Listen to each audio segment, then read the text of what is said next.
मैं 2 बचपन की स्वीटहार्ट्स के साथ बड़ा हुआ। एक आर्मी ज्वाइन करके एक कोल्ड फीमेल सोल्जर बन गई। वो साल में एक बार भी घर नहीं आती। दूसरी एक सॉफ्ट और क्यूट कैंपस बेल बन गई। बचपन से ही मुझे पता था कि ये दोनों मेरी फ्यूचर वाइफ्स होंगी। लेकिन जब मैं उनके बीच चुनने के लिए स्ट्रगल कर रहा था, तब उन दोनों ने मुझे तब ब्लेम किया जब उनके आइडियलाइज लव को एक कार ने टक्कर मार दी। साथ मिलकर उन्होंने इंसिस्ट किया कि मैं ही कल्प्रिट था। उन्होंने मुझे कॉर्नर कर दिया। हर एक ने मुझे एक थप्पड़ मारा। वो फ्यूरियस गेज ऐसा था जैसे वे किसी हीनस क्रिमिनल को देख रही हों। उस मोमेंट पर मेरा दिल आखिरकार मर गया। मैं समझ गया कि चाहे मैं कुछ भी करूं, वो उनकी आंखों में बसे आइडियलाइज्ड लव के एक सिंगल वर्ड की बराबरी नहीं कर पाएगा। लेकिन वे ये नहीं जानती कि मैंने एक बार एहसान का कर्ज चुकाने के लिए 5 साल तक उनका ख्याल रखने का प्रॉमिस किया था। अब टर्म खत्म होने में सिर्फ 5 दिन बचे हैं। ये मेरे गायब होने का समय है। मैं हॉस्पिटल गया और जैसे ही मैंने हॉस्पिटल रूम का दरवाजा खोला, सु युआन रू ने मुझे दीवार से सटाकर थप्पड़ मारा। जैंग शेन, तुम नीच विलेन हो। तुम्हारी हिम्मत कैसे हुई मेरी सिस्टर के घर पर ना होने का फायदा उठाने की और जिंग नियन को बाहर निकालने की, जिससे उसे कार से टक्कर लग गई। मैंने अपने गले में मेटेलिक टेस्ट को निगला। बेड के पास बैठी सु कायदाओ की तरफ देखते हुए मैंने कहा, मैंने उसे बाहर नहीं निकाला। वो अपनी मर्जी से गया था। हॉस्पिटल बेड पर लेटे हुए धीरे से इंटरवीन किया। युआन रू, तुम अपने ब्रदर इन लॉ के साथ इतनी हार्श क्यों हो रही हो? सावधान रहो वरना तुम्हारी सिस्टर तुम्हें डांटेगी। सु युआन रू अपनी लॉयल्टी दिखाने के लिए जल्दी से बेड साइड पर वापस आ गई। जिंग नियन, गलतफहमी मत पालो। मेरी सिस्टर जिस इकलौते आदमी से प्यार करती है वो तुम हो। जहां तक जैंग शेन की बात है, वो सिर्फ हमारी माँ द्वारा हमारे पीछे छोड़ा गया एक सर्वेंट है। मेरी सिस्टर और मेरे लिए। क्या ये सही नहीं है सिस्टर? ये कहने के बाद उसने मेरी तरफ एक तिरस्कार भरी नजर डाली। एक इंसेक्ट सिर्फ एक इंसेक्ट होता है। वो एक ट्रू ड्रैगन से कैसे कंपेयर कर सकता है? मैंने मिलिट्री यूनिफॉर्म में सु कायदाओ की पीठ को देखा। उसने एक शब्द भी नहीं कहा, लेकिन उसकी कोल्ड, ब्यूटीफुल प्रोफाइल अभी भी उसका गुस्सा रिवील कर रही थी। मैंने अपने दिल में मौजूद थोड़ी सी उम्मीद के लिए खुद का मजाक उड़ाया। जिस पहले दिन मैं सु फैमिली के घर आया था, उसी दिन से ये क्लियर था कि सु कायदाओ जिससे प्यार करती थी वो सोंगजिंग नियन था। बस इतना था कि सोंगजिंग नियन को बाद में पढ़ने के लिए अब्रॉड भेज दिया गया था और वो बिना किसी निशान के गायब हो गया, जिससे सु कायदाओ हार्ट ब्रोकन और मिजरेबल हो गई। 3 साल तक उसका वेट करती रही। फिर मदर सु मुझे घर ले आई। पिछले 5 सालों से मैंने डिलीजेंटली सु सिस्टर्स की डेली लाइफ का ख्याल रखा। न केवल मैंने सु युआन रू को 18 साल की होने तक पाला, बल्कि मैंने सु कायदाओ को सोंगजिंग नियन के जाने के बाद अंधेरे से बाहर निकलने में भी मदद की। वो लगातार लेफ्टिनेंट की अपनी करंट रैंक तक प्रमोट हुई। सु फैमिली के घर में मेरे चौथे साल में सु कायदाओ ने मेरे लिए अपनी फीलिंग्स कन्फेस की। हमने एक सिंपल वेडिंग सेरेमनी की थी। बस इतना है कि हमने अभी तक अपनी मैरिज रजिस्टर नहीं की है। हर बार जब मैं इसका मेंशन करता, सु कायदाओ इम्पेशेंट होकर कहती कि एप्लीकेशन अप्रूव हो गई है। लेकिन मुझे पता है कि उसने कभी मैरिज एप्लीकेशन सबमिट ही नहीं की। जिस दिन मेरा प्रपोजल एक्सेप्ट हुआ था, सु कायदाओ पूरी तरह ड्रंक हो गई थी। उसने मुझे गले लगाया और मुझे जिंग नियन बुला रही थी।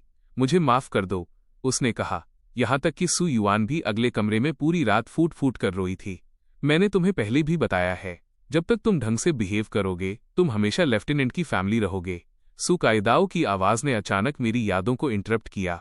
उसकी आंखें डार्क थीं, जैसे कोई तूफान आने वाला हो। लेकिन तुम्हें जिंग नियन के अगेंस्ट क्यों जाना है? अगर जिंग नियन को वाकई कुछ हो जाता है, क्या तुम्हारी लाइफ कंपेंसेट करने के लिए काफी है? सु युआन रू भी बीच में बोली, ये सही है। तुम्हारी क्या औकात है? लाइफ की क्या वैल्यू है? इसे कौन चाहेगा? मैंने उन दोनों बहनों का एक ही आदमी के लिए समंदर जैसा गहरा प्यार देखा।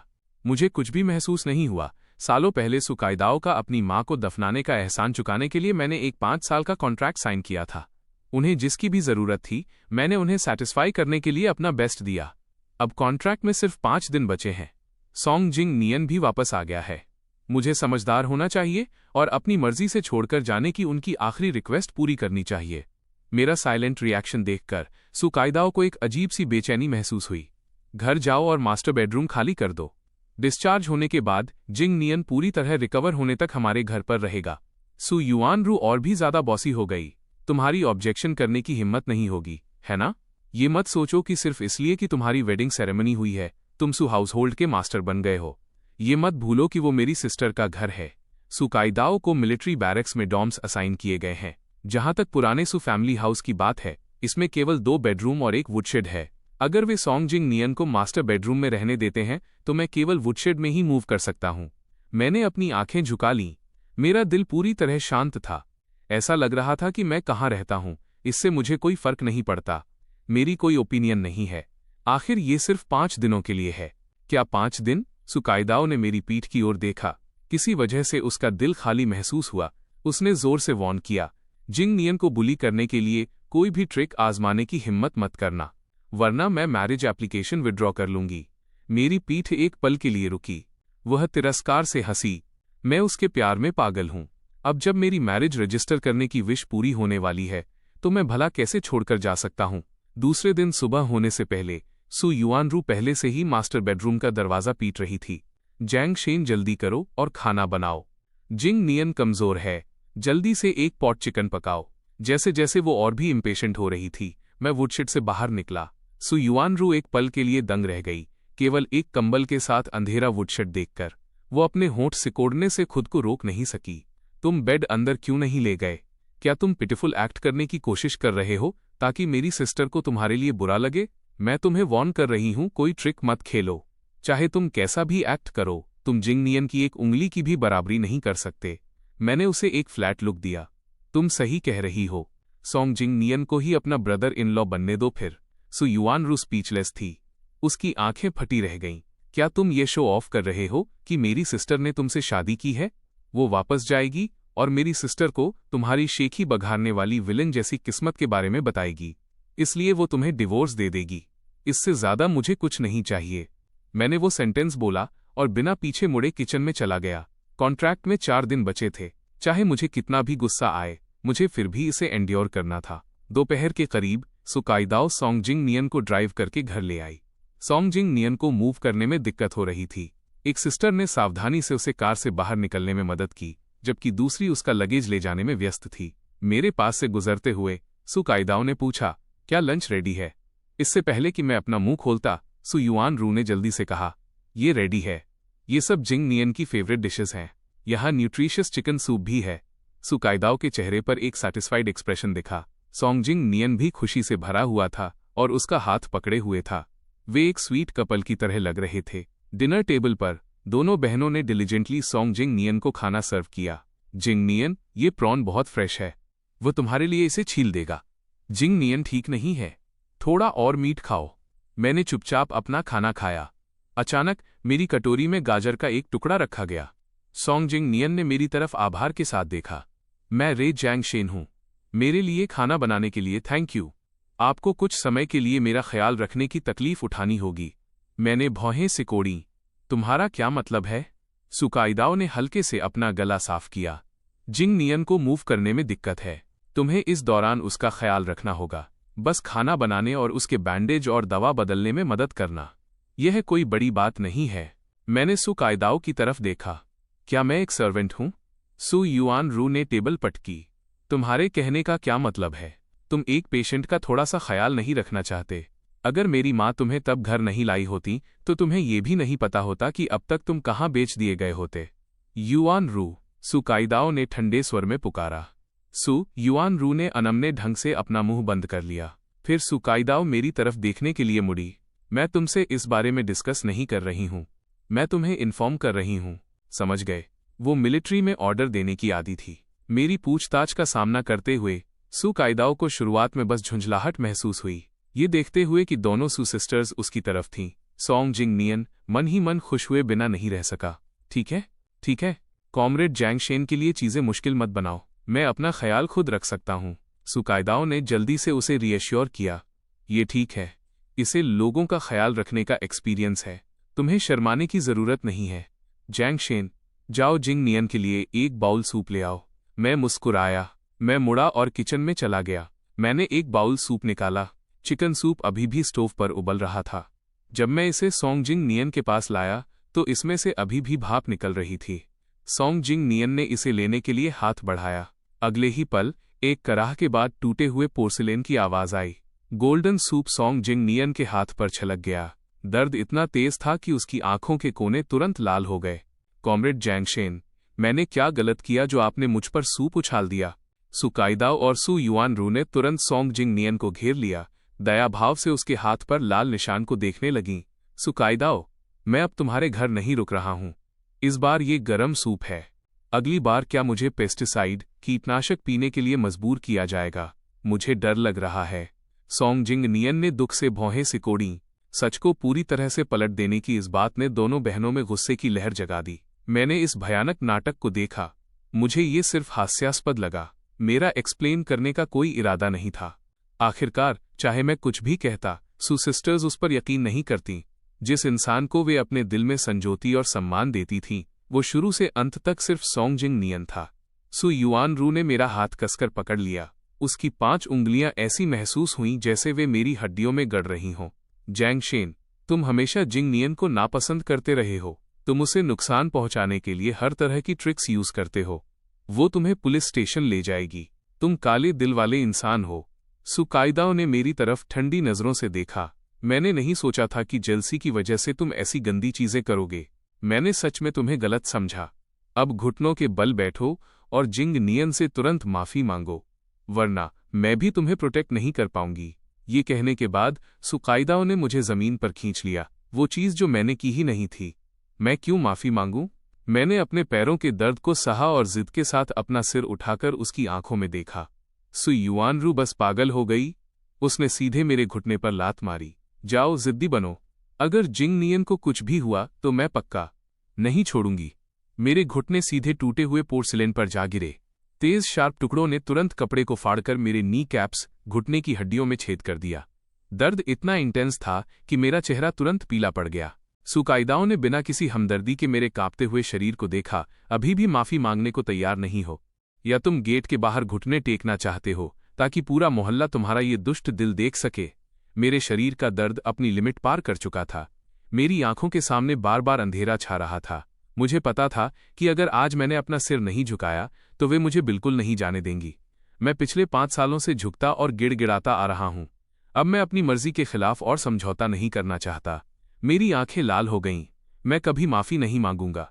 सू युआन रू ने मुझे मारने के लिए हाथ उठाया, पर सुकाइदाओ ने उसे रोक दिया। अगर तुम माफी नहीं मांगना चाहते तो जब तुम्हें अपनी गलती का एहसास हो जाए तब तक यहीं घुटने टेके रहो, तभी तुम खड़े हो सकते हो। ये कहने के बाद उसने सॉन्ग जिंग नियन की मदद की और सू युआन रू के साथ जल्दी से हॉस्पिटल चली गई। दरवाजा जोर से बंद हुआ।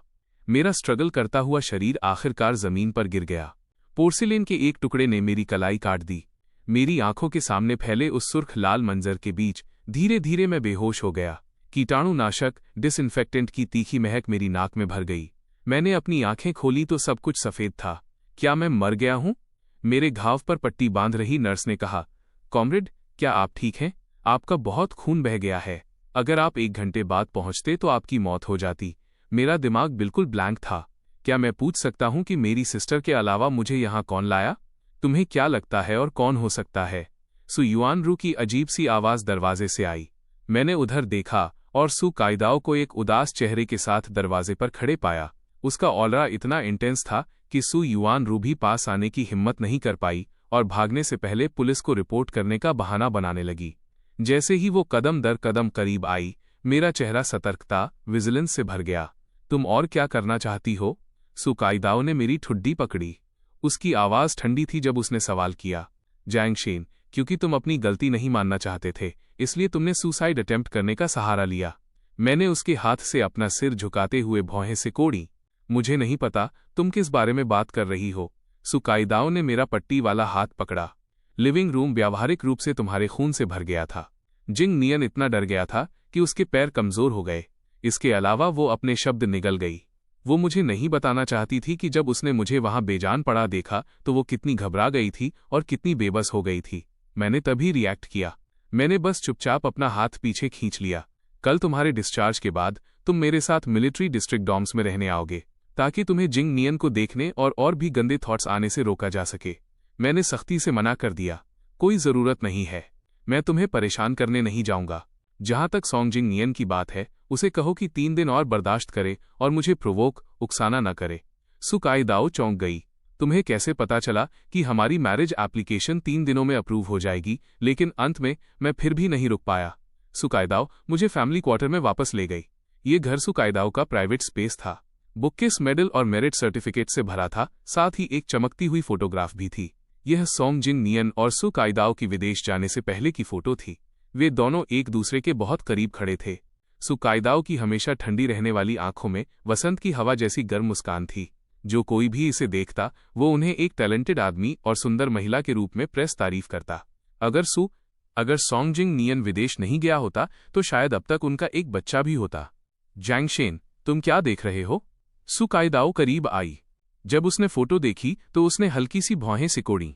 उसने उसे बाहर निकाला, दराज में रखा और लॉक कर दिया। मैं बेहतर जानता था कि अब और नहीं देखना है। मैं लिविंग रूम में सोऊंगा। सु कायदाओ ने माथे पर बल डाला। लिविंग रूम में क्यों सोना? मेरा कमरा इतना बड़ा है। क्या एक बेड तुम्हारे सोने के लिए काफी नहीं है? मैंने ईमानदारी से मुस्कुराते हुए कहा। सोंगजिंग नियन वापस आ गया है। ये एप्रोप्रिएट उचित नहीं है। सु कायदाओ इम्पेशेंट लग रही थी। जैंगशेन, क्या तुम अपना दिमाग थोड़ा इस्तेमाल कर सकते हो? क्या तुम जिंग नियन का जिक्र किए बिना बात नहीं कर सकते? मुझे तुमसे शादी करने के फैसले पर रिग्रेट करने के लिए मजबूर मत करो। मैंने अपना मुंह बंद कर लिया और सोफे पर बैठ गया।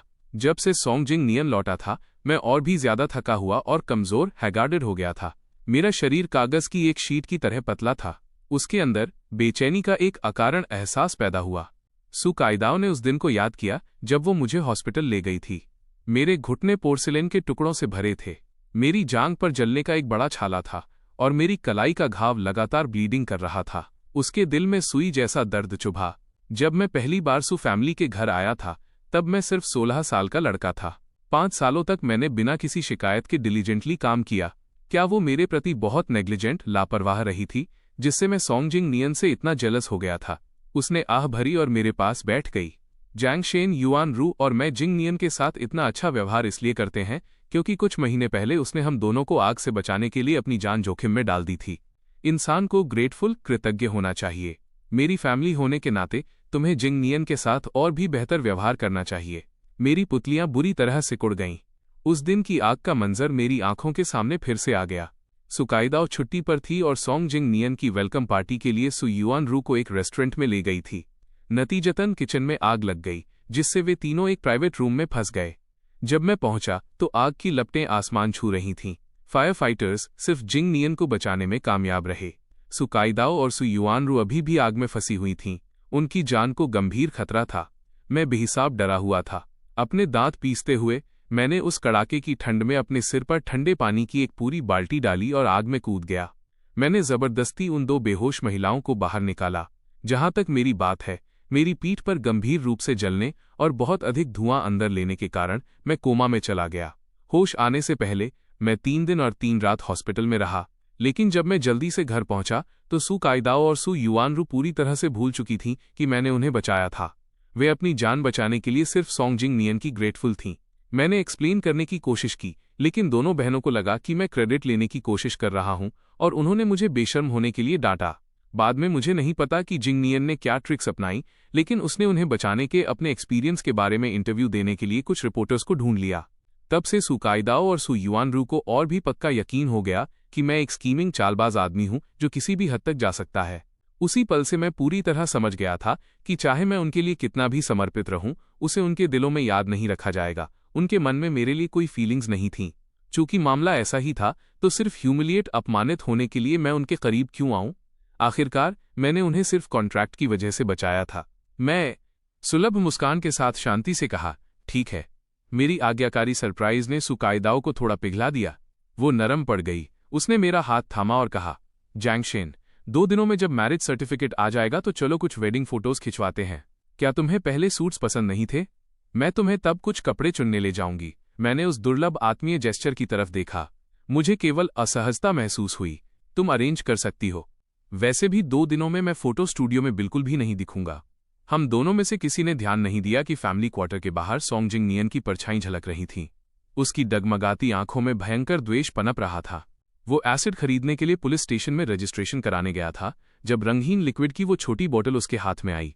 सोंगजिंग नियन ने एक कुटिल मुस्कान बिखेरी। जैंगशेन, बस तुम्हारा चेहरा बर्बाद होने तक इंतजार करो। देखते हैं कि तुम सिड्यूस लुभाने करने के लिए क्या इस्तेमाल करते हो। तब वो व्यक्ति कौन है? रजिस्ट्रेशन संभाल रहे पुलिस ऑफिसर ने पीछे खड़ी महिला को देखते हुए पूछा। उसने जल्दी से खड़े होकर उसे ग्रीट किया। डायरेक्टर गू, वो हमारे साउथ वेस्ट मिलिट्री रीजन की लेफ्टिनेंट सु कायदाओ की फैमिली है। कॉमरेड सोंगजिंग नियन। उसके बगल में बैठे सहकर्मी ने उसे कोहनी मारी। तुम क्या बकवास कर रहे हो? लेफ्टिनेंट की फैमिली कॉमरेड जैंग शेन है। गु किंग हन चौंक गई। उसकी आंखें फैल गईं। कौन? युवा पुलिस ऑफिसर डर गया। वो हकलाया, जैंग शेन। डायरेक्टर गु, अगर आपको मुझ पर विश्वास नहीं है तो मैं आपके देखने के लिए फाइल ढूंढ सकता हूं। एक पल बाद गु किंग हन के हाथ में एक लिफाफा रखा गया। उसने कागजों को कसकर पकड़ लिया। उसकी आंखें बार बार मेरे चेहरे को खोज रही थीं। अंत में अपनी भावनाओं को छिपाने में असमर्थ होकर वो कॉल करने के लिए जल्दी से अपने ऑफिस वापस गई। हेलो, कृपया मुझे सिक्योरिटी ब्यूरो के डायरेक्टर जियांग के ऑफिस से कनेक्ट करें। एक क्षण बाद एक गहरी आधिकारिक आवाज सुनाई दी। किंग हन, क्या तुम्हें जासूस के बारे में कोई खबर मिली? गु किंग हन ने उत्साह से कांपते हाथ से रिसीवर पकड़ा। अंकल, इतने सालों के बाद आखिरकार हमने जैंग शेन को ढूंढ लिया है। दूसरी तरफ का आदमी हैरान और खुश दोनों था, लेकिन सालों की प्रोफेशनल आदत ने उसे अपनी भावनाओं को दबाने पर मजबूर कर दिया। उसने एक बार फिर कंफर्म किया, शियाहन, क्या तुम श्योर हो कि वो मेरा बेटा है? गु किंग हन ने फाइल में लगी फोटो को ध्यान से देखा। उसे यकीन था कि वो इस जीवन में उसका चेहरा कभी नहीं भूलेगी। जियांग किंगुओ की आवाज उत्साहित हो गई। ईश्वर दृढ़निश्चयी व्यक्ति को निराश नहीं करता। उस साल कैंगजिया गांव में सदी की एक भीषण बाढ़ आई थी। वो मेरी पत्नी और बेटे को बहा ले गई। मैंने 10 साल तक बड़ी मेहनत से तलाश की और आखिरकार एक रिजल्ट मिला है। शियाहन, मैं तुरंत तुम्हारे पास आ रहा हूं। हम साथ मिलकर जैंग शेन को घर लाएंगे। सुकाइदाओ की छुट्टी के दूसरे दिन वो मुझे घर ले गई। जैसे ही हम अंदर गए, लिविंग रूम अस्त व्यस्त था और हर जगह कचरा था। सु युआनरू सूरज चढ़ने तक सोती रही। मुझे देखते ही उसने बदतमीजी से मुझे ऑर्डर दिया, तुम आखिरकार वापस आ गए। जल्दी करो और सफाई करो। ये बहुत गंदा है। मुझे लगा कि ये आखिरी बार होगा जब मुझे कॉन्ट्रैक्ट पूरा करना होगा। मैं झाड़ू लेने के लिए मुड़ा, लेकिन सुकाइदाओ ने मुझे रोक दिया। तुमने ये गंदगी खुद फैलाई है, इसे खुद साफ करो। सु युआनरू ने उसे अविश्वास से देखा। ये देखते हुए कि वो मजाक नहीं कर रही थी, वो केवल अनमने ढंग से झाड़ू उठा सकी। ऐसा नहीं है कि मैं ही सिर्फ मैंने ही गंदगी नहीं फैलाई थी। मैंने वो सुना, लेकिन मैंने उस पर कोई ध्यान नहीं दिया। मैंने सुकाइदाओ से कहा कि मैं अपना सामान लेने ऊपर जाना चाहता हूं। उस दिन जब मैंने बेडरूम साफ किया था तो मैं सिर्फ अपनी रोजमर्रा की चीजें ही बाहर ले गया था, लेकिन मेरी सबसे इंपॉर्टेंट चीज अभी भी बेड के नीचे सेफ में छिपी हुई थी। लेकिन जब मैंने उसे अनलॉक किया तो मैंने देखा कि जेड रिंग, जिसे अंदर सेफली स्टोर किया जाना चाहिए था, बिना किसी निशान के गायब हो गई थी। मैं चौंक गया। मैंने पागलों की तरह बेडरूम में सर्च किया, इस डर से कि कहीं मैंने उसे कहीं और तो नहीं छोड़ दिया। कॉमरेड जैंग शेन, क्या आप इसे ढूंढ रहे हैं? दरवाजे से एक आवाज आई। मैंने अपना सिर घुमाया और सॉन्गजिंग नियन को डोर फ्रेम से टिके हुए देखा। उसने अपना दायां हाथ ऊपर उठाया। उसकी पतली उंगली पर एक चमकती हरी जेड रिंग थी। मेरा दिल अचानक जोर से भींच गया। वो मेरी है। सॉन्गजिंग नियन ने रिंग को सहलाया। सच में? इस रिंग पर तुम्हारा नाम नहीं है।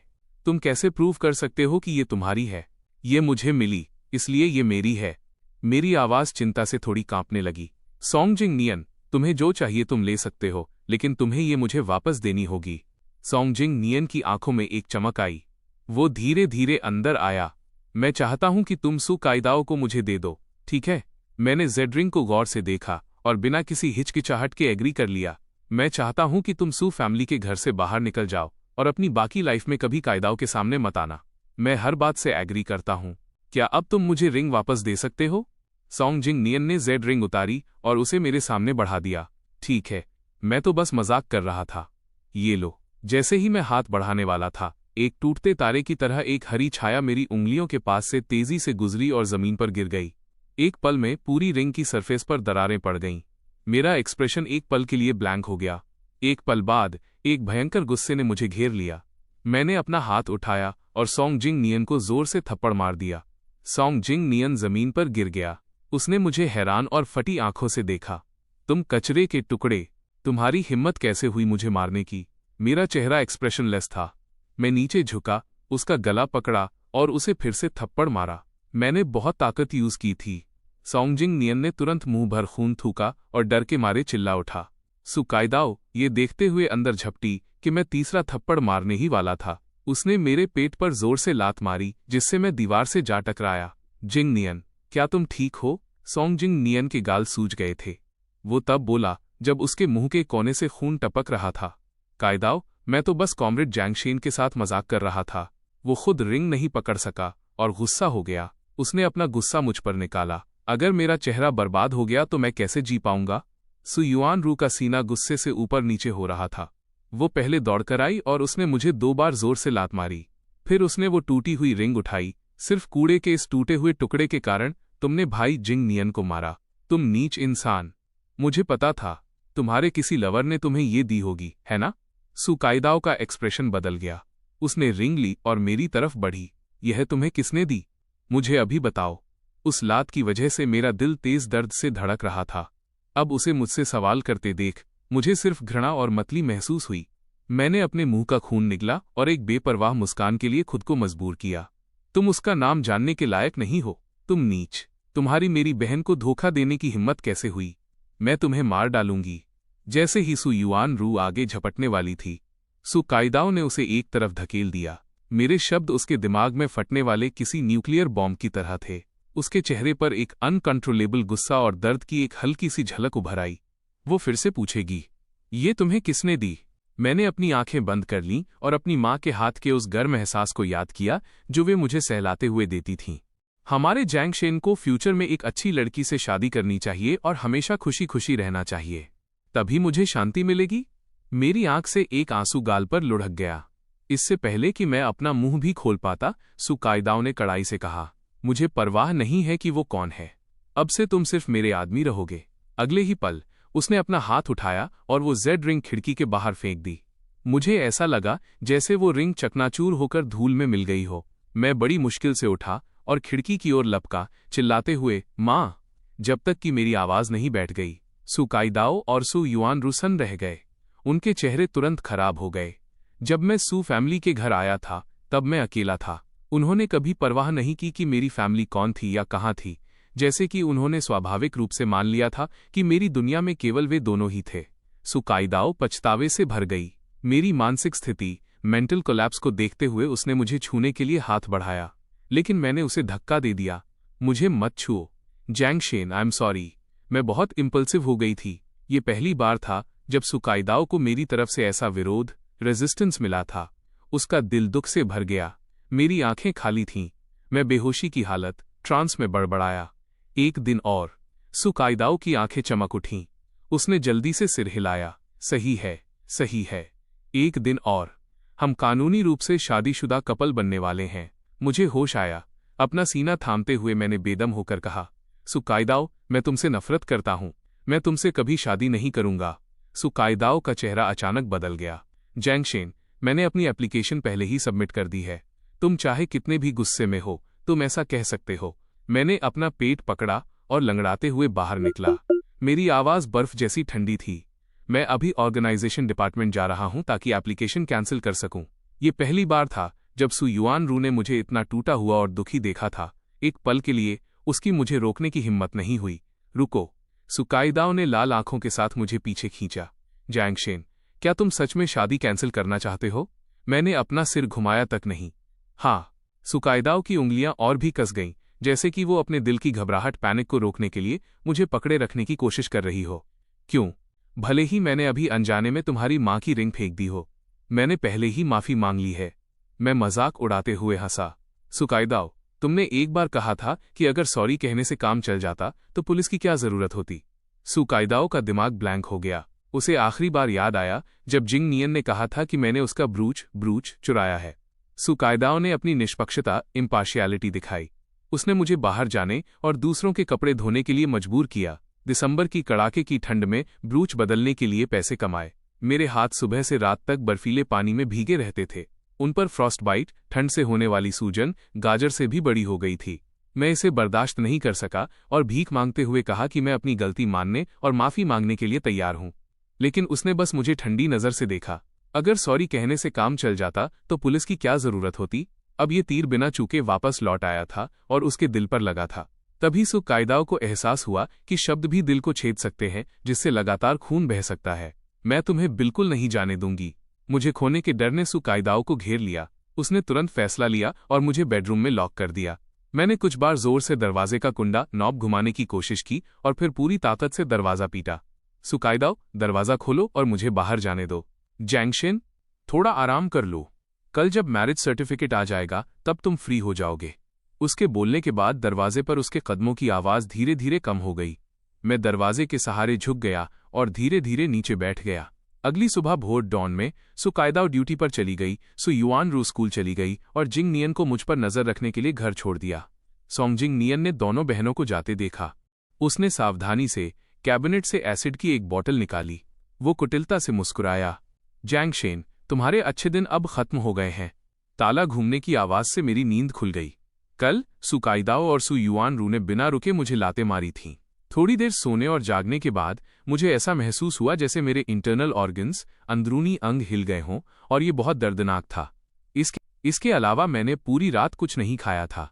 मैं इतना कमजोर था कि मुझे मुश्किल से साफ दिखाई दे रहा था। कॉमरेड जैंगशेन, सु कायदाओ ने मुझसे तुम्हारा अच्छे से ख्याल रखने को कहा है। सोंगजिंग नियन धीरे से बेड के पास बैठ गया। मेरे पास यहाँ कुछ अच्छी चीज है, इसे पी लो। ये सभी बीमारियों को ठीक कर देता है। क्या तुम इसे ट्राई करना चाहते हो? उसने एसिड की बोतल आगे बढ़ा दी।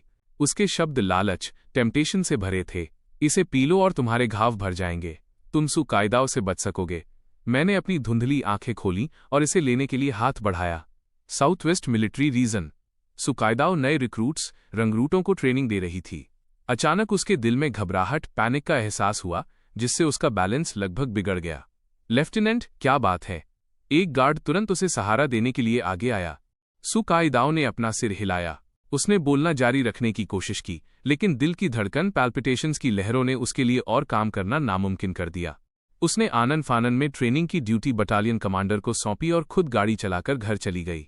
उस समय सु युआन रू भी बिना रुके घर की ओर भाग रही थी। दोनों एक इंटरसेक्शन, चौराहे पर मिले। दीदी, आप वापस क्यों आ गई? सु कायदाओ चलना बंद नहीं किया। मुझे चिंता हो रही है। मैं जैंगशेन को चेक करने जा रही हूं। जैसे ही वे यार्ड आंगन में दाखिल होने वाले थे, उन्होंने एक महिला को देखा जिसने प्योर ब्लैक यूनिफॉर्म पहनी थी और दूसरी छोटी गली से आ रही थी। एक्सक्यूज मी, क्या जैंगशेन यहाँ रहता है? सु कायदाओ ने उसे ऊपर से नीचे तक देखा। तुम कौन हो? तुम्हें उससे क्या काम है? गु किंग हन धीरे से मुस्कुराई। आप लेफ्टिनेंट सु होंगी। आपसे मिलकर अच्छा लगा। मेरा नाम गु किंग हन है। मैं कॉमरेड जैंगशेन की। सु कायदाओ ने अपना सिर ऊपर उठाया। उसकी नजर चाकू की तरह तेज थी। कॉमरेड गु, आप ऐसी बातें नहीं कह सकती। जैंगशेन मेरा पति है। हमारी मैरिज एप्लीकेशन आज अप्रूव हो जाएगी। गु किंग हन के चेहरे की मुस्कान उसकी आंखों तक नहीं पहुंची। लेफ्टिनेंट सु, इतनी जल्दी मत बोलिए। ये अभी अप्रूव नहीं हुई है। सु कायदाओ उसके बेरुखी भरे लहजे, डिसमिसिव टोन से नाराज हो गई। तुम्हारा क्या मतलब है? मुझे परवाह नहीं है कि तुम कौन हो। मैं जैंगशेन को तुम्हारे साथ नहीं जाने दूंगी। सु युआन रू का चेहरा भी आक्रोश, इंडिग्नेशन से भरा था। वो कहीं नहीं जा रहा है। इतने सालों से उसने हमारे परिवार के लिए खुद को डेडिकेट, समर्पित किया है। वो जाने के बारे में सोच भी कैसे सकता है? ये सुनकर गु किंग हन का चेहरा ठंडा पड़ गया। तुमने खुद ही कह दिया, तुम्हारा परिवार, क्योंकि तुमने कभी जैंगशेन के परिवार के बारे में नहीं सोचा, तो मेरे उसे ले जाने में क्या बुराई है? सु युआन रू गु किंग हन के करीब आई। उसकी गुस्से वाली नजर ऐसी लग रही थी जैसे वो उसे पूरा निगल जाना चाहती हो। सिर्फ हमारे एक शब्द से वो नहीं जा सकता। वो मेरे और मेरी बहन के प्रति बहुत ओबेडिएंट, आज्ञाकारी है। क्या तुम ऐसा इसलिए कह रही हो क्योंकि उस कॉन्ट्रैक्ट की वजह से जैंगशेन के पास तुम्हारी बात मानने के अलावा कोई ऑप्शन नहीं है? गु किंग हन ने बेरहमी से दोनों बहनों की तरफ एक एग्रीमेंट फेंका। सु कायदाओ और सु युआन रू ने इसे जल्दी से पढ़ा और पूरा कॉन्ट्रैक्ट खत्म किया। जब उन्होंने एंड डेट और मेरे सिग्नेचर देखे तो उनके दिमाग पर जैसे बिजली गिर गई। कॉन्ट्रैक्ट में ये शर्त थी कि इन 5 सालों के लिए सु बहनों को जिस भी चीज की जरूरत होगी, मुझे उन्हें संतुष्ट करने का रास्ता ढूंढना होगा। मुझे उनके डेली रूटीन का बारीकी से ख्याल रखना था। इसके अलावा मुझे उन दोनों की लाइफ और सेफ्टी भी एंश्योर करनी थी। तो पिछले 5 सालों से उनके लिए मेरा बेपनाह प्यार फेक था। सु कायदाओ को ये पिछले कुछ दिन याद आए। मैं बार बार काउंटडाउन का जिक्र कर रहा था। उसका दिल दर्द से तड़प उठा। पता चला कि मैंने उससे कभी प्यार ही नहीं किया था। इसलिए जब टाइम पूरा हुआ तो मैं जाने के लिए और इंतजार नहीं कर सका। अगर उसने कल दरवाजा लॉक नहीं किया होता तो आज जब वो काम से घर आती, मैं पहले ही बिना किसी निशान के गायब हो चुका होता। ये सोचकर उसने कॉन्ट्रैक्ट को कसकर पकड़ लिया। वो मेरे पास भागकर एक्सप्लेनेशन मांगना चाहती थी। अचानक दूसरी मंजिल की खिड़की धक्का देकर खोली गई। एक टूटी हुई तितली की तरह एक जाना पहचाना फिगर नीचे गिरा। जैंगशेन, सु कायदाओ और सु युआन रू की आंखें फटी रह गईं। वे बस भागकर आने ही वाले थे, लेकिन गु किंग हन उनसे भी तेज थी। एक पल में उसने मुझे मजबूती से पकड़ लिया था। मैंने अपनी आंखें खोलने की कोशिश की और गु किंग हन का कॉलर कसकर पकड़ लिया। प्लीज मुझे यहां से ले जाओ। गु किंग हन ने एक गहरी सांस ली। ठीक है, मैं तुम्हें यहां से ले जाऊंगी। सु कायदाओ ने उसे रोकने के लिए हाथ उठाया। कॉमरेड गु, आपको क्या लगता है कि आप मेरी फैमिली मेंबर को कहां ले जा रही हैं? गु किंग हन ने उसकी तरफ देखा तक नहीं और तेजी से चलना जारी रखा। सु कायदाओ घबरा गई। आप किस मिलिट्री रीजन से बिलोंग करती हैं? आपकी रैंक मुझसे ऊंची नहीं हो सकती। आपको जैंग शेन को ले जाने का क्या हक है? क्या होगा अगर मैं वो हूं जो अपने बेटे को ले जाना चाहता है? क्या लेफ्टिनेंट सु मुझे भी रोकना चाहती हैं? सामने से एक गंभीर और स्थिर आवाज आई। सु कायदाओ ने अपना सिर ऊपर उठाया। वो उस आदमी के सीने पर लगे मेडल्स देखकर दंग रह गई। वो इस आदमी को मिलिट्री रीजन जनरल्स की नेशनल कॉन्फ्रेंस में देख चुकी थी। वो कमांडर के बगल में बैठा था। वो नेशनल सिक्योरिटी ब्यूरो का डायरेक्टर था। लेफ्टिनेंट सु, मेरे बेटे का इतने सालों तक ख्याल रखने के लिए थैंक यू। अब मैं उसे घर ले जाना चाहता हूं। सु कायदाओ ने अपने दांत पीसते हुए कहा। डायरेक्टर, जियांग जैंग शेन और मेरी शादी हो चुकी है। जियांग किंगुओ ने अपना सिर झुकाया। एक गार्ड ने सु कायदाओ को मैरिज एप्लीकेशन थमाई। उस पर नॉट अप्रूव्ड 3 शब्द उसकी आंखों में गहरे चुभ रहे थे, जिससे उसकी आंखों से बेतहाशा आंसू गिरने लगे। नहीं, मेरे जैंग शेन को मत ले जाओ। जैसे ही गु किंग हन ने मुझे कार में बैठने में मदद की, उसने एक पीला हाथ उसे रोकते हुए देखा। मैंने आह भरी और सु कायदाओ और सु युआन रू की तरफ देखते हुए बैठ गया। लेफ्टिनेंट सु, 5 साल पूरे हो गए हैं। मुझ पर सु फैमिली का कुछ भी बकाया नहीं है। ये कहने के बाद मैंने मजबूती से कार का दरवाजा बंद कर दिया। यहां से आगे आसमान बड़ा है और समंदर चौड़ा है। मैं इन दोनों को फिर कभी नहीं देखूंगा। लेकिन कौन जानता था कि मेरे जाने के बाद सु बहनें पूरी तरह पागल हो जाएंगी। दीदी, जैंग शेन चला गया। चलो घर चलते हैं। कार जाने के बाद सु कायदाओ पूरे 3 घंटे तक उस चौराहे पर एक बेजान स्टैचू की तरह खड़ी रही। उसके दिमाग में बार बार वो पल आ रहा था जब वो पहली बार मुझसे मिली थी। एक 16 साल का लड़का, लंबा और दुबला, एक हैंडसम और जवान चेहरे के साथ। मैं बहुत डिलीजेंट था। हमेशा भोर होने से पहले उठकर उनका ब्रेकफास्ट तैयार करता था। जब सु कायदाओ मिलिट्री रीजन जाती थी तो मैं टॉर्च लेकर सु युआन रू को स्कूल छोड़ने जाता था। जब वो अपने आर्मी साथियों के साथ शराब पीकर खुद को पूरी तरह गंदा कर लेती थी, तब मुझे जरा भी घृणा नहीं होती थी। उसे बिस्तर पर लिटाते हुए मैंने प्यार से कहा था, सुख, पीना बंद कर दो। उन कोमल शब्दों ने उसके दिल में एक तूफान खड़ा कर दिया था। पहली बार सु कायदाओ को मेरे लिए अपने दिल में हलचल महसूस हुई। उसके बाद उसने मुझे प्रपोज किया और मैंने बिना सोचे समझे हाँ कर दी। मुझे इस बात का भी बुरा नहीं लगा कि उसने कभी मैरिज सर्टिफिकेट नहीं बनवाया। मैं बिना किसी ऑफिशियल स्टेटस के सु फैमिली के घर रहने को तैयार था। उसे लगा कि मैं उसके प्यार में पागल हूं और उसे कभी नहीं छोड़ूंगा। लेकिन अब सु कायदाओ का चेहरा भावशून्य था। उसने मैरिज एप्लीकेशन को इतनी जोर से पकड़ा कि उसकी उंगलियां सफेद पड़ गईं। सु युआन रू से अब और रहा नहीं गया और वो जोर से बोली, दीदी, वैसे भी वो हमारे घर में बस एक फ्री का नौकर, नैनी ही तो था। अगर चला गया तो चला गया। वो हमारे साथ इतना अच्छा बर्ताव इसलिए करता था क्योंकि आप मिलिट्री रीजन में लेफ्टिनेंट हो। अब उसे ऊंची रैंक वाला बाप मिल गया है तो वो पक्का अपने फैमिली कनेक्शन का इस्तेमाल आगे बढ़ने के लिए कर रहा है। मुझे लगता है कि आप भाई जिंग नियन के लिए बेहतर मैच हो। अच्छा हुआ कि वो चला गया। इससे जिंग नियन के लिए रास्ता साफ हो गया। ये पहली बार था जब सु कायदाओ ने सु युआन रू की तरफ इतनी भयानक नजर से देखा। जैंग शेन तुम्हारा इकलौता जीजा है। सु युआन रू चौंक गई और खालीपन से बोली, लेकिन वो तो जा चुका है। सु कायदाओ का चेहरा काला पड़ गया। वह मुड़ी और घर चली गई। सोंग जिंग नियन लिविंग रूम में संतरा खा रहा था और टीवी देख रहा था। दोनों बहनों को देखकर वो मुस्कुराया। कायदाओ युआन रू, तुम आखिर वापस आ गई। सु कायदाओ ने उसे देखा और माथे पर शिकन लाते हुए पूछा, जिंग नियन, मुझे याद है कि आज घर पर सिर्फ तुम और जैंग शेन थे। जैंग शेन दूसरी मंजिल से क्यों कूदा? क्या ऐसा ही कुछ हुआ था? सोंग जिंग नियन की आंखें लाल हो गईं। उसका चेहरा गलत समझे जाने के दुख से भर गया। कायदाओ, आज तुम मुझे गलत कैसे समझ सकती हो? खाना बनाने के बाद मैं कॉमरेड जैंग शेन के पास ले जाने वाला था, लेकिन जैसे ही दरवाजा खुला उसने बाहर भागने की कोशिश की। मुझे डर था कि उसके जाने के बाद तुम दुखी होगी, इसलिए मैंने उसे बहुत देर तक समझाने की कोशिश की। मुझे अंदाजा नहीं था कि वो मेरी लापरवाही का फायदा उठाकर मुझे धक्का देगा और खिड़की से कूद जाएगा। बोलने के बाद सोंग जिंग नियन ने उन्हें अपने माथे का घाव दिखाया। मैं उसे रोक नहीं पाया, बल्कि मुझे कैबिनेट में धक्का दे दिया गया और मैं बेहोश हो गया। मैं अभी जागा हूं। सु कायदाओ की आंखों में शक दूर होते देख उसने उसके करीब जाने की हिम्मत की। कायदाओ, कॉमरेड जैंग शेन पर ठीक से नजर न रखना मेरी गलती थी। मुझे सजा दो। आखिर वो आदमी था जिससे उसने कभी प्यार किया था। सु कायदाओ को अब भी थोड़ी हिचकिचाहट महसूस हो रही थी। जिंग नियन, ये तुम्हारी गलती नहीं है। ये हमारी सु फैमिली और जैंग शेन के बीच का मामला है। बोलने के बाद उसने उसे कॉन्ट्रैक्ट के बारे में बताया और उसे दिलासा दिया कि वो खुद को दोष न दे। ये सुनकर जिंग नियन अंदर ही अंदर बहुत खुश हुआ। उसकी आंखों में एक खुशी की चमक आई और उसने चिंता जताते हुए पूछा, तो वो सिर्फ एक कॉन्ट्रैक्ट था? कायदाओ, तुम्हें इसे बहुत सीरियसली लेने की जरूरत नहीं है। आखिर तुम्हारे और उसके बीच कोई फीलिंग्स नहीं थी। अच्छा ही हुआ कि वो चला गया, ये सबके लिए बेहतर है। उसने उसे बहुत समझाने की कोशिश की, पर उसने गौर नहीं किया कि सू कायदाओ का चेहरा और भी खराब होता जा रहा था। कोई रिस्पॉन्स न मिलने पर सोंग जिंग नियन थोड़ा असहज हो गया और उसने जल्दी से सू युआनरू को मदद के लिए इशारा किया, लेकिन सू युआनरू ने अभी अभी एक लैंडमाइन पर पैर रखा था और अब उसकी जोर से सांस लेने की भी हिम्मत नहीं हो रही थी। किसने कहा कि मेरे मन में उसके लिए कोई फीलिंग्स नहीं है? सोंग जिंग नियन की मुस्कान उसके चेहरे पर ही जम गई।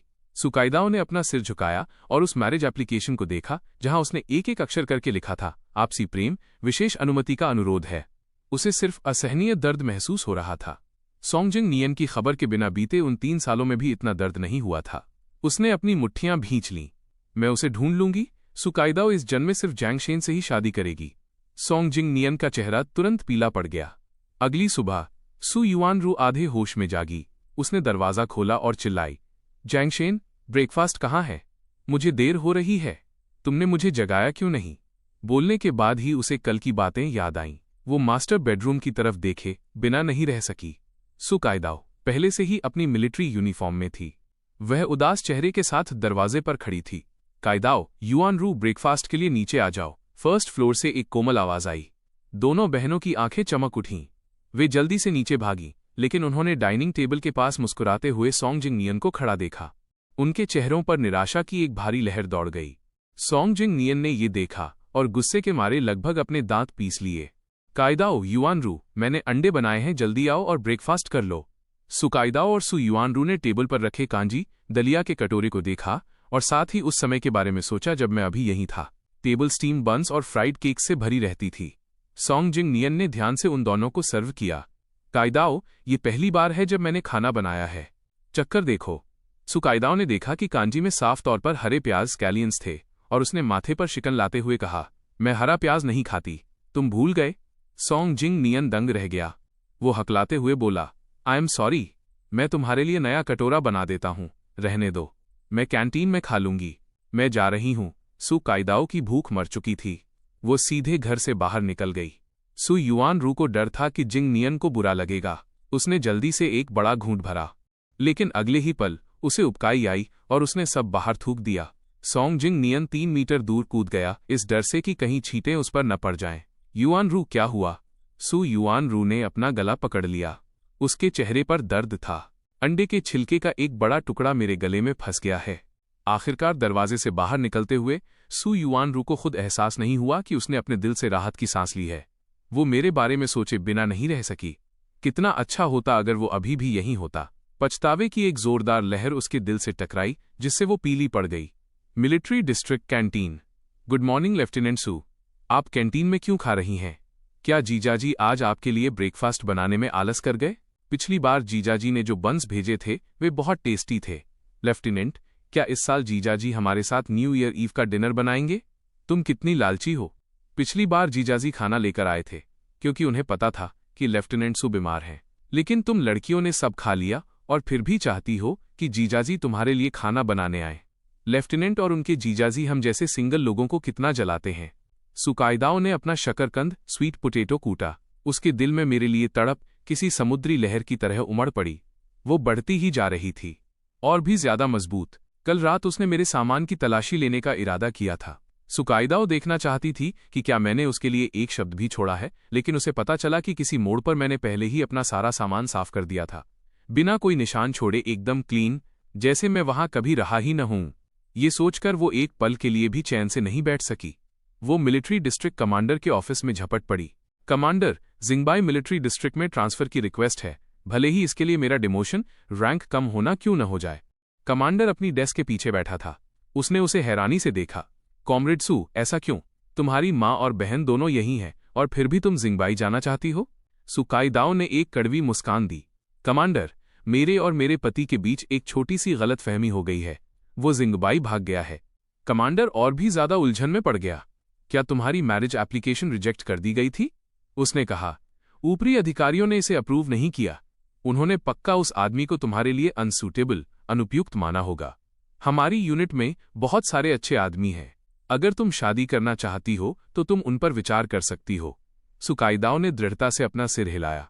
इस जीवन में मेरे पास केवल वही होगा। कृपया मेरी रिक्वेस्ट मान लें कमांडर। एक पल बाद कमांडर ने आह भरी। उसने एक टेलीग्राम निकाला। काइदाओ, ऐसा नहीं है कि मैं तुम्हारी मदद नहीं करना चाहता। बात यह है कि ऊपर से ऑर्डर आया है। तुम्हें 1 साल तक साउथवेस्ट मिलिट्री डिस्ट्रिक्ट से बाहर ट्रांसफर नहीं किया जा सकता। यह वाक्य किसी बिजली गिरने जैसा था। इसने सु काइदाओ की सीधी रीढ़ को झुका दिया। क्या वो मुझसे इतना बचना चाहता है? शाम को सोंगजिंग नियन उसे लेने आया। सु काइदाओ पर एक नज़र डालते ही एक परेशान महिला दिखाई दी। वह तेजी से आगे बढ़ा। काइदाओ, क्या काम पर कुछ गड़बड़ हुई है? इससे पहले कि सु काइदाओ कुछ बोल पाती, उसने अपने अधीनस्थ गार्ड्स, सबॉर्डिनेट गार्ड्स को पास से गुजरते हुए जोर से चिल्लाते सुना। Hello lieutenant. हेलो जीजाजी। वो तुरंत भड़क गई। उसकी नज़र जिंग नियन के शर्मिंदा एक्सप्रेशन से मिली। वो एक पल के लिए रुकी। वे सिर्फ मजाक कर रहे हैं। उनकी बातों पर ध्यान मत दो। सोंगजिंग नियन उसके एक कदम और करीब आया। उसकी आवाज़ कोमल थी। मैं बुरा क्यों मानूंगा? पिछले 5 सालों से मैंने तुम्हें बहुत याद किया है। विदेश में रहने के दौरान मैं गुजारा करने के लिए हमारी यादों पर ही निर्भर था। तुम्हें अंदाजा नहीं है कि मैं तुम्हारे पास वापस आने के लिए कितना बेताब था। सुकाइदाओ की पुतलियां थोड़ी कांपी। उसने अपनी बांह पर सोंगजिंग नियन के हाथ की गर्मी महसूस की। उसके अंदर बेचैनी, डिस्कम्फर्ट का एहसास जाग उठा। जिंग नियन, अब हम पास्ट बीते हुए कल की बात है। सुकाइदाओ ने ठंडेपन से जिंग नियन को धक्का दे दिया जो उसे गले लगा रहा था। मिलिट्री डिस्ट्रिक्ट आजकल मिशनों में बिजी है। युआन रू को भी कॉलेज एंट्रेंस एग्जाम्स की पढ़ाई पर फोकस करना है। अगर तुम्हें किसी चीज की जरूरत हो तो सीधे मेरे ऑफिस कॉल करना। सोंगजिंग नियन का चेहरा पीला पड़ गया।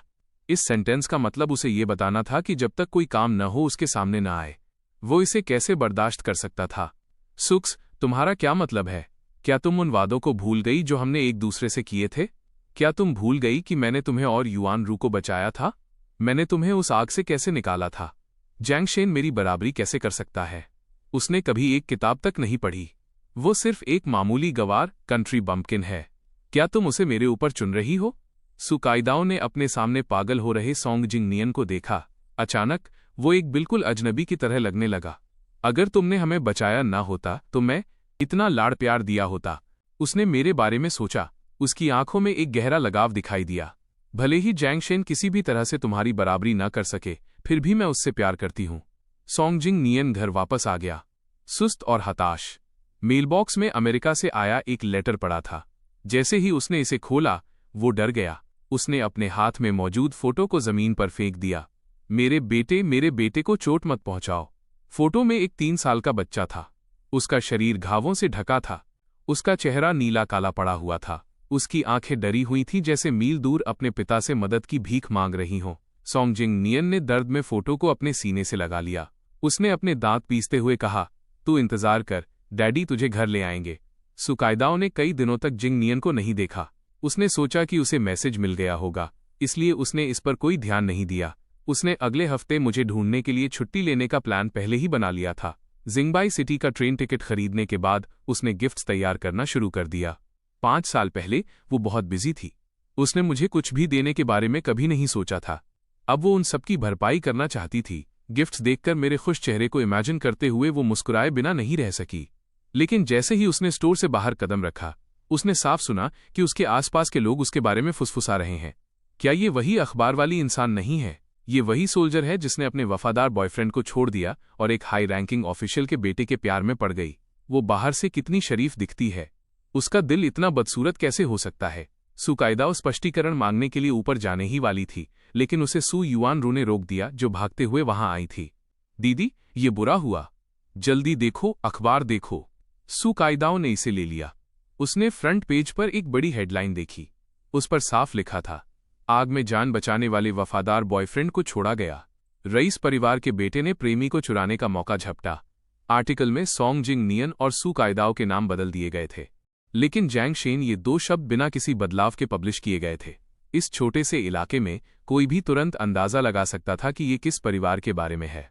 सुकाइदाओ जितना पढ़ती गई, उसका चेहरा उतना ही काला पड़ता गया।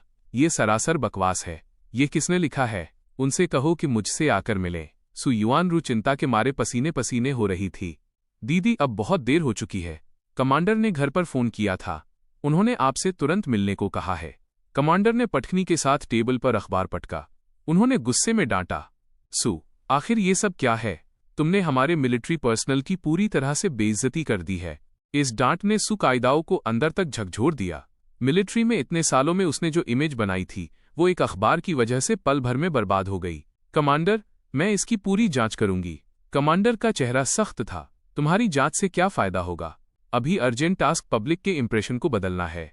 तुम खुद बताओ क्या किया जाना चाहिए? सू ने अपना जबड़ा भींच लिया।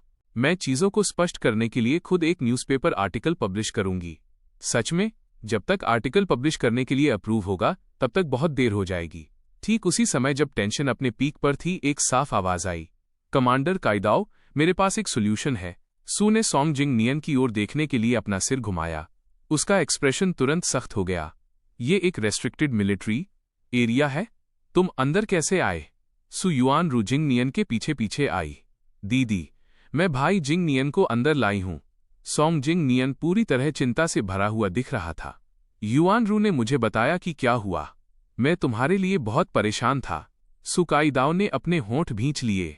तुमने जिस सॉल्यूशन का जिक्र किया वो क्या है? सॉन्ग जिंग नियन ने एक चिंतित और पीड़ित चेहरा बनाया। जब तक हम शादी करेंगे वो तुमसे शादी कर लेगा। उन्हें सच पता चल जाएगा। सू कायदाओ ने स्वाभाविक रूप से मना कर दिया। नामुमकिन। सॉन्ग जिंग नियन की आंखें लाल थीं। कायदाओ, मैं बस इस मुश्किल से बाहर निकलने में तुम्हारी मदद करना चाहता हूं। बाहर अफवाहें इस वक्त बहुत गंदी हैं। अगर ऑर्गेनाइजेशन को पता चला तो क्या होगा अगर वे तुम पर उलझे हुए रिश्तों, मेसी रिलेशनशिप्स का आरोप लगा दें?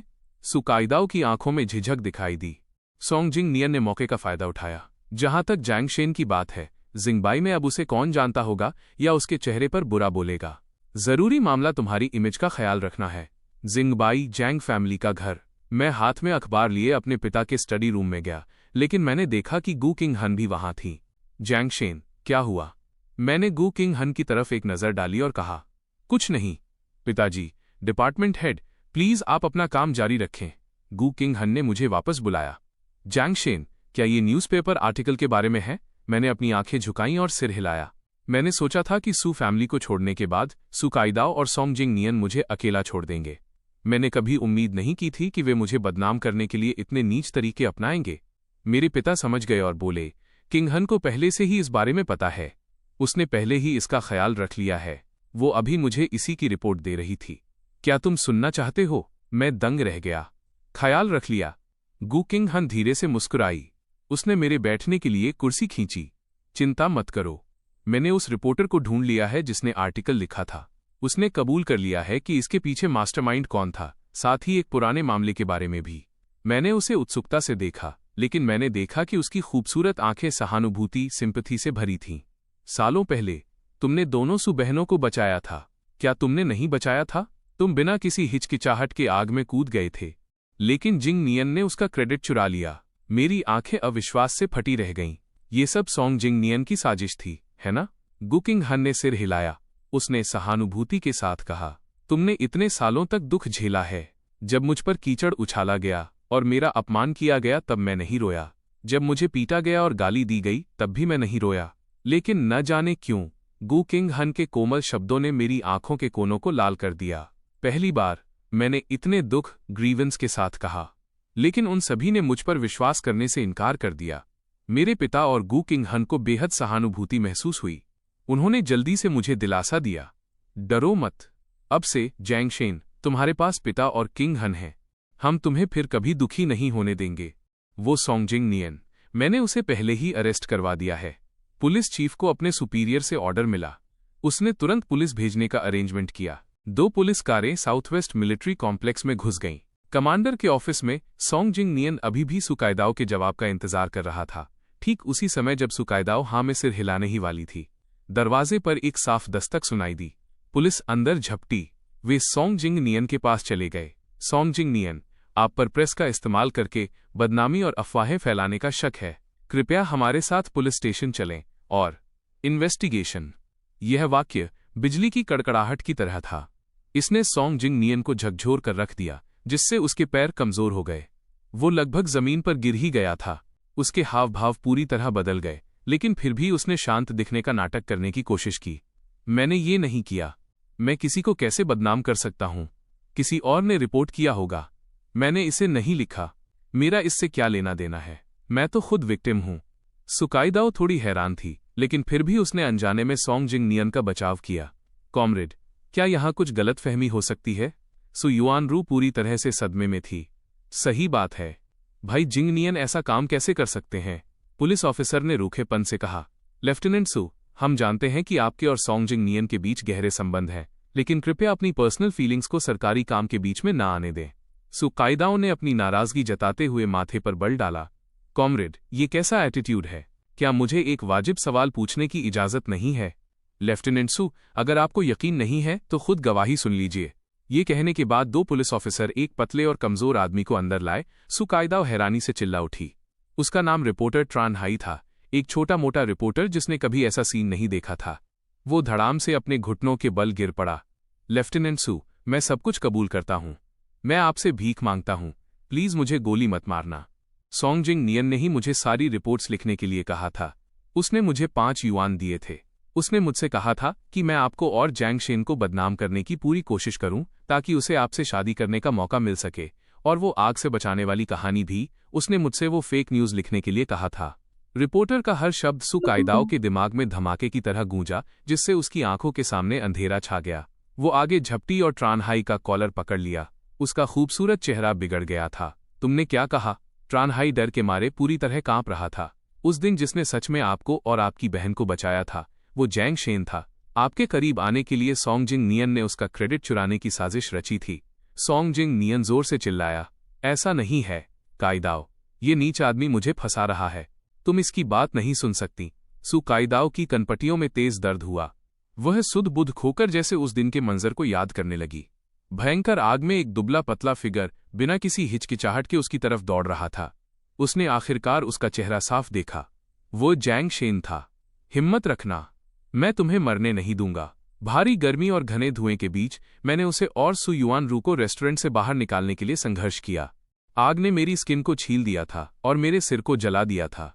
जब तक हम सुरक्षित नहीं हो गए, मैंने एक आवाज तक नहीं निकाली। आखिरकार मैं उसके पास गिर पड़ा। सुकाइदाओ की आंखें लाल थीं जैसे आग से जल गई हों। वो आगे बढ़ी और सोंग जिंग नियन को जोर से थप्पड़ मारा। तुम नीच इंसान, तुम्हारी मुझे झूठ बोलने की हिम्मत कैसे हुई? सोंग जिंग नियन ने अपना जलता हुआ गाल पकड़ लिया। उसका चेहरा सदमे से भरा था। उसने कहा, तुमने मुझे मारा। सिर्फ इन शब्दों की वजह से तुमने तुरंत मुझ पर शक कर लिया। सुकाइदाओ गुस्से से कांप रही थी। तुमने जैंग शेन को दूर भगा दिया। तुमने जानबूझकर मुझे उसे गलत समझने के लिए मजबूर करने की साजिश रची। ये सब तुम थे। सोंग जिंग नियन की आंखें भी लाल हो गईं। सुक्स, भले ही मैंने उसे फंसाया, पर क्या तुम भूल गई कि जैंग शेन को चोट पहुंचाने वाले शब्द और काम तुम्हारे अपने थे? अब तुम ऐसे नाटक कर रही हो जैसे तुम बहुत साफ हो। असली गुनहगार तुम हो। सुकाइदाओ का शरीर सुन्न पड़ गया। ये सच था। वे ही थे जिन्होंने मुझ पर भरोसा नहीं किया था। उनकी कद्र न करने की वजह से ही मैं चला गया। निर्णायक रूप से इस पल पछतावे की लहर उमड़ पड़ी जिसने उसके पूरे दिल को दर्द से तड़पा दिया। सुकाइदाओ ने कमांडर से विनती करने के लिए अपना सिर घुमाया। कमांडर, 1 हफ्ते की छुट्टी की रिक्वेस्ट है। मैं जिंगबाई सिटी जाना चाहती हूँ। उसे अभी मेरे पास जाना था और अपने मुंह से सॉरी कहना था, और वो आई लव यू भी जो सालों से बकाया था। Hello department head. मैं किम यूनिवर्सिटी की लाइब्रेरी से बाहर आया और गु किंग हन से टकरा गया जो मेरी तरफ ही आ रही थी। गु किंग हन ने थोड़ा बेबस होकर कहा, जैंगशेन, बस मुझे मेरे नाम से बुलाओ। मैंने अपने बचपन की इस सबसे करीबी दोस्त को देखा। मेरी यादों में वो मुझे बिल्लियों और कुत्तों का पीछा करने और पक्षियों के घोंसलों पर छापा मारने के लिए ले जाती थी। बगल के घर की ये लड़की, हालांकि वो मुझसे छोटी थी, वो मेरा ख्याल एक बड़ी बहन की तरह रखती थी, और बिना जाने उसने मुझे कभी भाई नहीं कहा था। वो बड़ी होकर लंबी और खूबसूरत हो गई थी, जबकि मैं 5 साल बर्बाद करने के बाद अब उससे और भी दूर हो गया था। मैंने अपने दिल में अनकही इनसिक्योरिटी को दबाया और धीमी आवाज में कहा, ये ठीक नहीं रहेगा। गु किंग हन ने मुझ पर दबाव नहीं डाला। उसने कहा, चलो मैं तुम्हें घर छोड़ देती हूँ। हम दोनों बर्फ के बीच खामोशी से चलते रहे। 2 स्नोमैन के पास से गुजरे। मैं रुकने से खुद को रोक नहीं सका। साउथवेस्ट रीजन में बर्फ नहीं पड़ती। मैंने लंबे समय से स्नोमैन नहीं बनाया था। गु किंग हन ने पूछा, क्या तुम खेलना चाहते हो? ये सुनकर मैं ठिठक गया। मैंने अनजाने में अपना सिर हिला दिया। पिछले 5 सालों से मैं हमेशा बहुत बिजी रहता था। सू के घर के अंदर और बाहर ख्याल रखने के लिए बहुत सारी चीजें थीं। समय के साथ मैं भूल गया था कि मजा कैसे किया जाता है, लेकिन फिर भी सू कायदाओ और सू युआनरू अभी भी मेरी आलोचना क्रिटिसाइज करते थे कि मैं बोरिंग हूं। हाउसवर्क के अलावा मुझे और कुछ नहीं आता था। गू किंग हन ने मेरा हाथ पकड़ लिया। कोई बात नहीं, अगर डायरेक्टर जियांग बाद में पूछें, वो तुम्हारी जगह खुद डांट खा लेंगे। उसकी हथेली की गर्माहट ने मुझे झकझोर दिया। मेरे दिल का कोना गर्म होने लगा। हम दोनों 7 या 8 साल के बच्चों की तरह आंखों के रूप में इस्तेमाल करने के लिए अपने कोट के बटन खींच लिए। हमने उस फनी स्नोमैन को देखा और खिलखिलाकर मुस्कुराए। जब हम घर पहुंचे तो पिताजी खाना खा चुके थे। हमें इस बिखरी हुई हालत में देखकर उन्होंने पूछा, क्या तुम दोनों को लूट लिया गया है? गू किंग हन और मैंने एक दूसरे की ओर देखा। मैं मुस्कुराया और कहा, पिताजी, डिपार्टमेंट हेड गू और मैं स्नोमैन बनाने गए थे। पिताजी ने हमें गर्म करने के लिए गर्म चाय दी। यह लड़की जैंगशेन को कुछ क्लासिक काम करने के लिए ले जाना तक नहीं जानती। मुझे लगा कि तुम दोनों छोटे बच्चे हो जो बिना कपड़ों के घूम रहे हो। तुम ये क्यों नहीं बताती कि पिछले साल कैसे तुमने सोल्जर्स के साथ स्नोबॉल फाइट की थी और अपनी कमर मटका रही थी? किंग हन, गू किंग हन जानती थी कि कब रुकना है। फिर उसने मेरी तरफ देखा। क्या तुम कल मेरे साथ मूवी देखने चलोगे? मेरी आंखें चमक उठीं और मैंने धीरे से सिर हिलाया।